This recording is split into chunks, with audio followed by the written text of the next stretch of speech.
മകളെ ബസ് കയറ്റിയിട്ട ശേഷം സ്കൂട്ടറിനടുത്തേക്ക് നടന്നുപോയ സ്ത്രീ KSRTC ബസ് ഇടിച്ച് മരിച്ചു. പുതുക്കാട് കാഞ്ഞൂർ സ്വദേശി പൊരന്തരപ്പള്ളി വീട്ടിൽ റോയ്സന്റെ ഭാര്യ 48 വയസ്സുള്ള സിന്ധുവാണ് മരിച്ചത്. തിങ്കളാഴ്ച രാവിലെ 7 മണിയോടെ പുതുക്കാട് സെന്ററിലായിരുന്നു അപകടം. ചാലക്കുടിക്ക് പോയിരുന്ന പ്രിയദർശിനി ബസ്സാണ് അപകടത്തിൽപ്പെട്ടത്. പുതുക്കാട് സ്റ്റോപ്പിൽ നിന്ന് മുന്നിലേക്ക് എടുക്കുന്നതിനിടെ ബസ് ഡ്രൈവർക്ക് തലകറക്കം അനുഭവപ്പെടുകയായിരുന്നു. നിയന്ത്രണം വിട്ട ബസ് വഴിയോരത്തുകൂടി നടന്നു പോകുകയായിരുന്ന സിന്ധുവിനെ ഇടിച്ചു തെറിപ്പിച്ച ശേഷം ദേശീയപാതയോരത്തുള്ള ചായക്കടയിലേക്ക് ഇടിച്ചു കയറി. റോഡിൽ വീണ സിന്ധുവിന്റെ തലയിലൂടെ ബസിന്റെ പിൻചക്രങ്ങൾ കയറിയിറങ്ങി.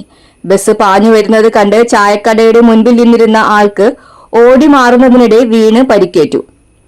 ചായക്കടയുടെ കോൺക്രീറ്റ് ഭിത്തിയിൽ ഇടിച്ചാണ് ബസ് നിന്നത്. പരിക്കേറ്റ സിന്ധുവിനെയും ബസ് ഡ്രൈവറെയും നാട്ടുകാർ ചേർന്ന് പുതുക്കാട് താലൂക്ക് ആശുപത്രിയിൽ എത്തിച്ചെങ്കിലും സിന്ധു മരിച്ചു. രാജഗിരി ആശുപത്രിയിൽ ജോലി ചെയ്യുന്ന മകൾ ആൻമരിയയെ ബസ് കയറ്റിവിട്ട ശേഷം നടന്നു വരുന്നതിനിടെയാണ് അപകടം. കനത്ത മഴയെ തുടർന്ന് CG റോഡിന് സമീപം സ്കൂട്ടർ നിർത്തിയ ശേഷം മകൾ ധരിച്ചിരുന്ന മഴക്കോട്ട് തിരികെ വാങ്ങാനാണ് സിന്ധു ബസ് സ്റ്റോപ്പിലേക്ക് പോയത്. സാധാരണ ദിവസങ്ങളിൽ ദേശീയപാതയ്ക്ക് സമീപത്തുള്ള റോഡ് വരെയാണ് സിന്ധു മകളുമായി എത്താറുള്ളത്. പുതുക്കാട് സ്റ്റാൻഡിൽ നിന്നെടുത്ത ബസ്സായതുകൊണ്ട് ഒരു യാത്രക്കാരി മാത്രമാണ് ബസ്സിലുണ്ടായിരുന്നത്. നിയന്ത്രണം വിട്ട ബസ് ഓട്ടോ സ്റ്റാൻഡിനിടയിലൂടെ പാഞ്ഞു കയറി ചായക്കട പ്രവർത്തിക്കുന്ന കെട്ടിടത്തിലേക്ക് ഇടിച്ചു കയറിയത്. പുതുക്കാട് പോലീസ് മേൽ നടപടികൾ സ്വീകരിച്ചു.